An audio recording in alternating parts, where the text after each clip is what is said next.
ሰላም ጤና ይስጥልኝ ክብራትና ክብራን ተመልካቾቻችን እንደምን ቆያችሁ ከከፋ ቴሌቪዥን የሰዓቱ ዜና ይዘን ቀርበናል ዜናዎቹ ጋር ፍጹም ተሾመ ነኝ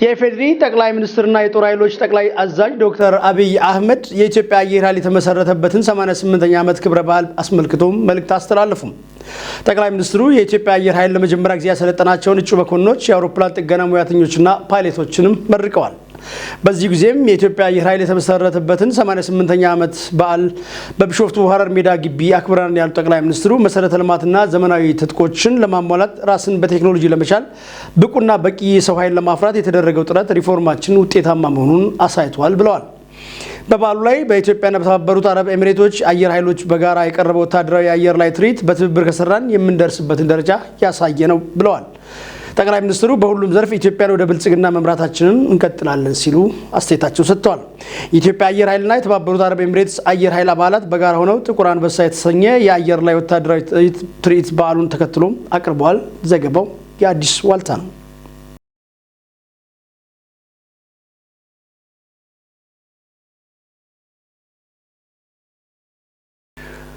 ጥቁር አንበሳ የአየር ትርኢት ኢትዮጵያና የተባበሩት አረብ ኤሚሬቶች በሁለትዮሽ ቀጠናዊ ጉዳዮች በጋራ ለመስራት ያላቸውን ጽኑ ፍላጎት በትብብርና በግልጽ ያሳየ መሆኑን የኢትዮጵያ አየር ኃይል ዋና አዛዥ ሌተናል ጀነራል ይልማ መርዳሳ ገለጹ የኢትዮጵያ አየር ኃይል 88ኛ ዓመት የምስረታ በዓል የማጠቃለያ ስነ ስርዓት በቢሾፍቱ ከተማ ተካሂዷል ዘገባው የኢትዮጵያ ፕሬስ ድርጅት ነው ክፍለ ዓለም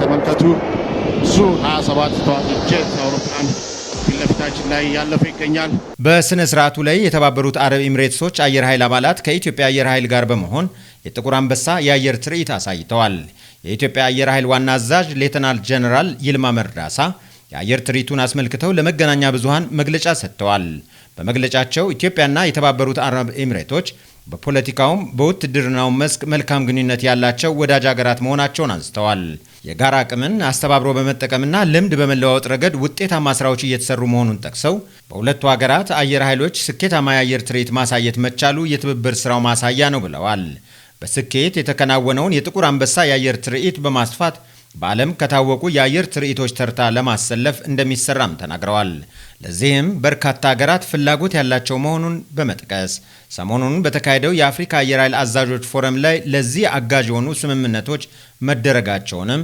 ጠቁመዋል በፎረሙ የአፍሪካ ሀገራት ለመተጋገዝና መሰረተ ልማቶችን በጋራ ለመጠቀም በቁርጠኝነት እንደሚሰሩ መግለጻቸውን አንስተዋል የኢትዮጵያ አየር ኃይል አካዳሚ አቅም የማሳደግ ስራ በትኩረት እየተሰራ ነው ብለዋል የተለያዩ የአፍሪካ ሀገራት የስልጠና ፍላጎት ያላቸው በመሆኑ ይህንን ታሳቢ ያደረጉ በርካታ ተግባራት ተከናውነዋል የኢትዮጵያ አየር ኃይል 88ኛ ዓመት የምስረታ በዓል በመስዋዕትነት አገርን የዋጀ የኢትዮጵያ አየር ኃይል በሚል መሪ ሐሳብ ከህዳር 20 ቀን 2016 ዓ.ም ጀምሮ እየተከበረ ነው Ladies and gentlemen, as you see, they have decided to have the color of the flag of Ethiopia right after the smoke color of the United Arab Emirates as they go for a break to land.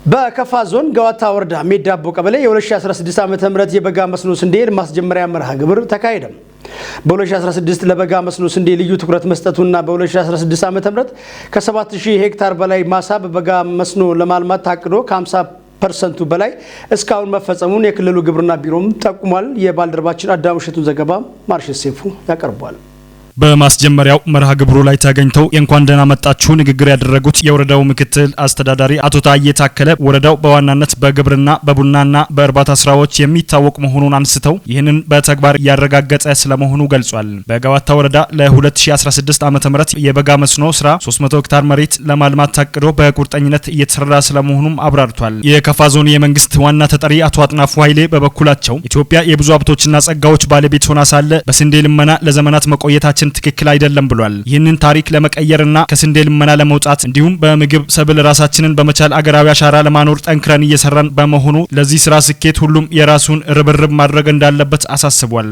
የደቡብ ምዕራብ ኢትዮጵያ ህዝቦች ምክትል ርዕሰ መስተዳድርና የግብርና ቢሮ ኃላፊው አቶ ማስረሻ በላቸው በበኩላቸው ለበጋ መስኖ ስንዴ ልዩ ትኩረት መሰጠቱን ገልጸው በ2016 ዓ.ም ከ7000 ሄክታር በላይ ማሳ በበጋ መስኖ ለማልማት ታቅደው ከ50% በላዩ እስካሁን መፈጸሙን ተናግሯል። ከነዚህም በገዋታ ወረዳ ሜዳቦ ቀበሌ አሁን እየተዘራ ያለ 50 ሄክታር ማሳ አንዱ ነው ብሏል። ስለዚህ ሁላችንም በየፊናችን የስራ ባህላችንን በማሳደግና ግብርናውን በማዘመን አካባቢውን ከሰብል በተጨማሪ የፍራፍሬ ማዕከል ለማድረግ መሰራት እንዳለበትም አሳስቧል። ለዚህም ክልሉ የራሱን ድጋፍ እንደሚያደርግም አክሏል። በቦታው በተገኙት አመራሮች ግንባታው በመጠናቀቅ ላይ የሚገኘው የቆንዳ ሆስፒታል ያለበት ደረጃ ተጎብኝቷል። በመርሃ ግብሩ የክልሉ የብልጽግና ፓርቲ የመንግስት ረዳት ተጠሪ አቶ በላይ ተሰማና ሌሎች የክልልና የዞን አመራሮችና ከፍተኛ ባለሙያዎች ተገኝቷል።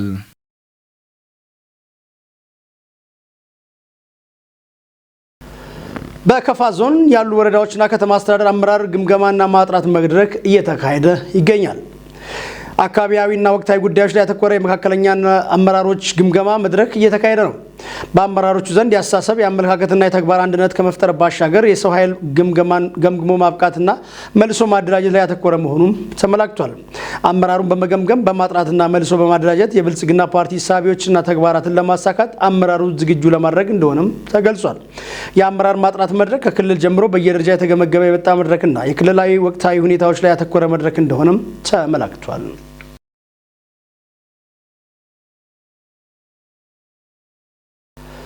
በሌላ ዜናም በሳይለም ወረዳ በየደረጃ ያለውን አመራር ለመገምገምና ለማጥራት ያስችላል የተባለ የግምገማ መድረክ ተጀምሯል።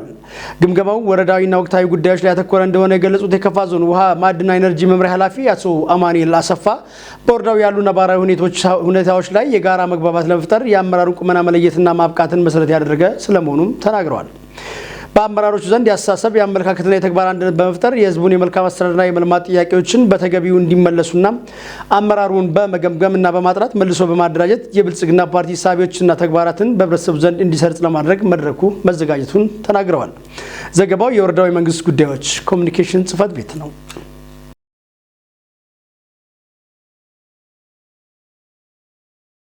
የህዝብን ሰላምና ደህንነት ማስጠበቅና ህብረተሰቡን አሳታፊ ያደረገ የወንጀል መከላከል ስራን ማጠናከር እንደሚገባ ተገለጸ። የፖሊስን አገልግሎት ማሻሻልና ከህብረተሰቡ ጋር በጋራ በመስራት ለህብረተሰቡ ሰላም መረጋገጥ ጥረት ማድረግ እንደሚገባም ተመላክቷል። የደቡብ ምዕራብ ኢትዮጵያ ህዝቦች ክልል ፖሊስ ኮሚሽን ገለልተኛ አማካሪ ቡድን ምስረታ ተካሂዷል።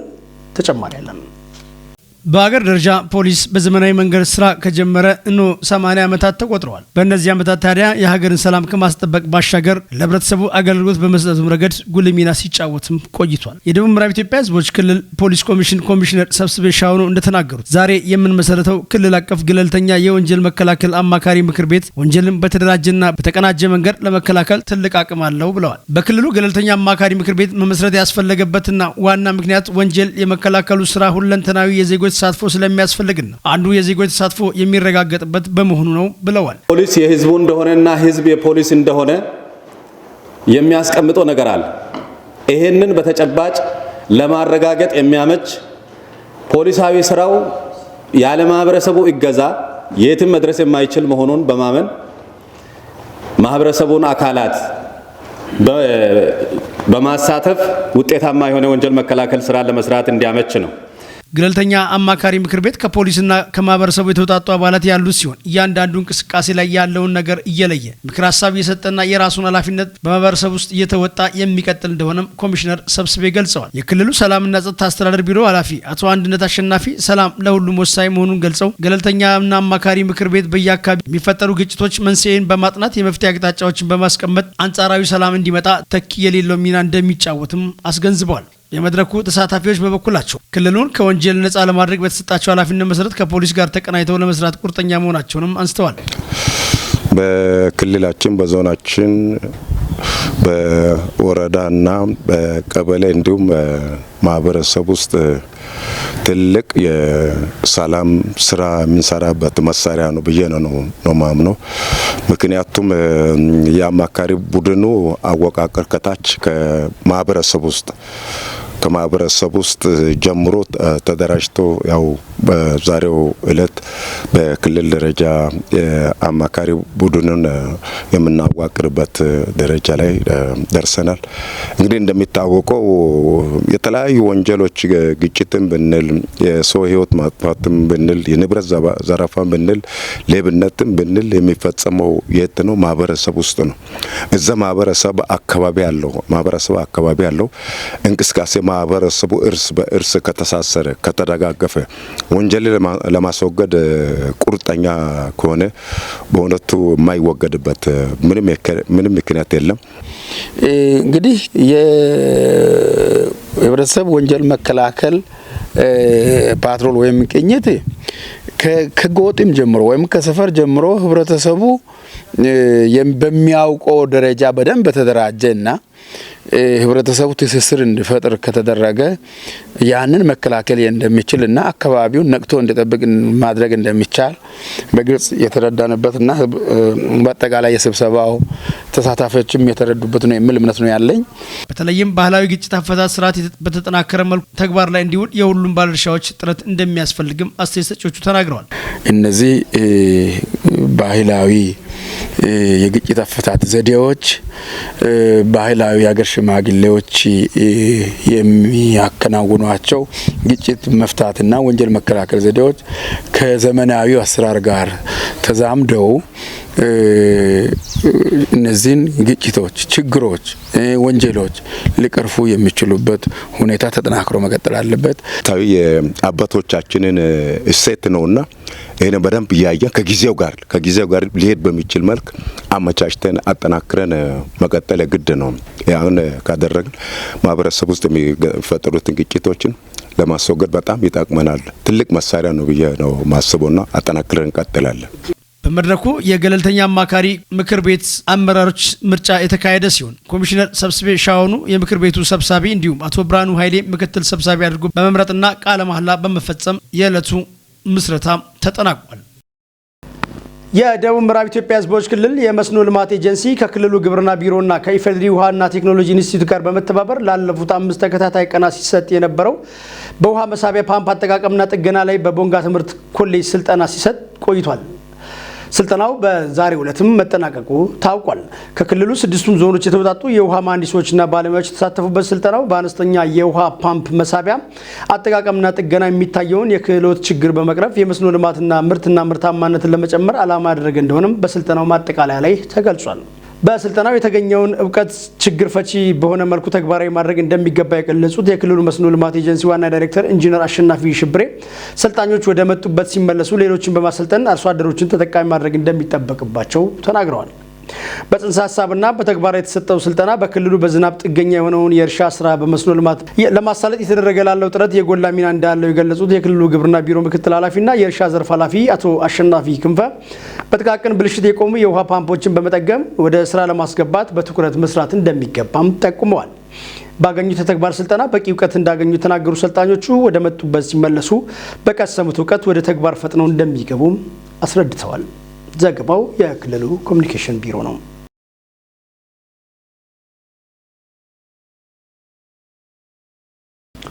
የግብርና ሚኒስቴር ለበጋ ስንዴ ልማት የሚውሉ ግምታቸው 1.6 ሚሊዮን ብር የሚሆኑ የውሃ ፓምፖችን ለክልሉ አበረከተም። የግብርና ሚኒስትሩ ዶክተር ግርማ አመንቴ በርክክቡ ወቅት እንደገለጹት በተያዘው ዓመት በበጋ ስንዴ 3 ሚሊዮን ሄክታር መሬት በላይ በበጋ ስንዴ ለመሸፈን እየተሰራ ነው። እስካሁን ድረስም 1.6 ሚሊዮን ሄክታር መሬት በበጋ ስንዴም ተሸፍኗል ብለዋል። ዛሬ የተደረገው የውሃ ፓምፕ ስጦታም የመስኖ መሰረተ ልማት ባልደረሰባቸው አካባቢዎች ስራውን ለማሳለጥ ያግዛልም ብለዋል። ለስራው አስፈላጊ ግብዓቶች በወቅቱ እንዲቀርቡ የተሰራ መሆኑን ጠቅሰው ክልሎችም የሚቀርቡ ግብዓቶችና የቀረበላቸውን የውሃ ፓምፕ በአግባቡ ጥቅም ላይ እንዲያውሉም አሳስበዋል። በዚህ ዓመት ለክልሎች የሚተላለፉት ፓምፖች 12617 መሆናቸው የተገለጸ ሲሆን 503 ሚሊዮን ብር ወጪ ተደርጎባቸዋል። ፓምፖቹ በጥቅሉ ከ400 ሺህ በላይ አርሶ አደሮችን ተጠቃሚ ያደርጋሉ ተብሏል።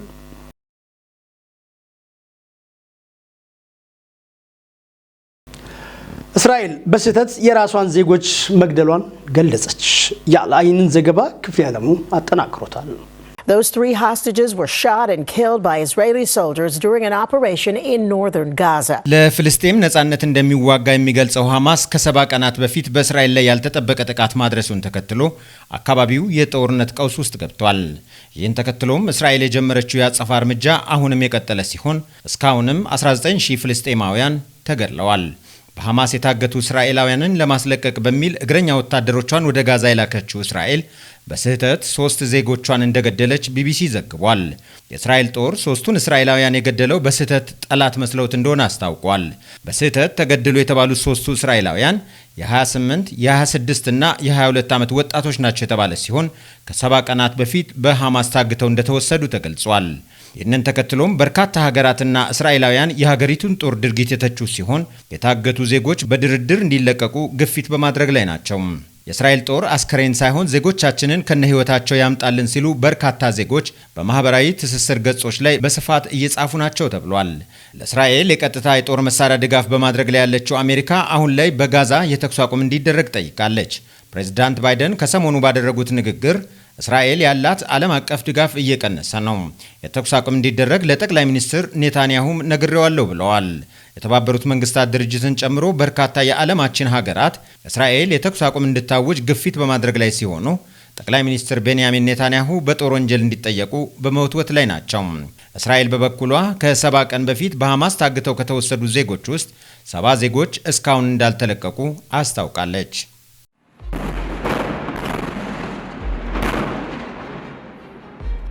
ክብራትና ክብራን ተመልካቾቻችን ከከፋ ቴሌቪዥን ለእናንተ ስናደርስ የነበረው ዘገባ እስካሁኑ ይመስላል። ዘገባውን ይዞ በመቅረብ ፍጹም ተሾመ ከእናንተ ጋር ነበርኩ። ሰላም።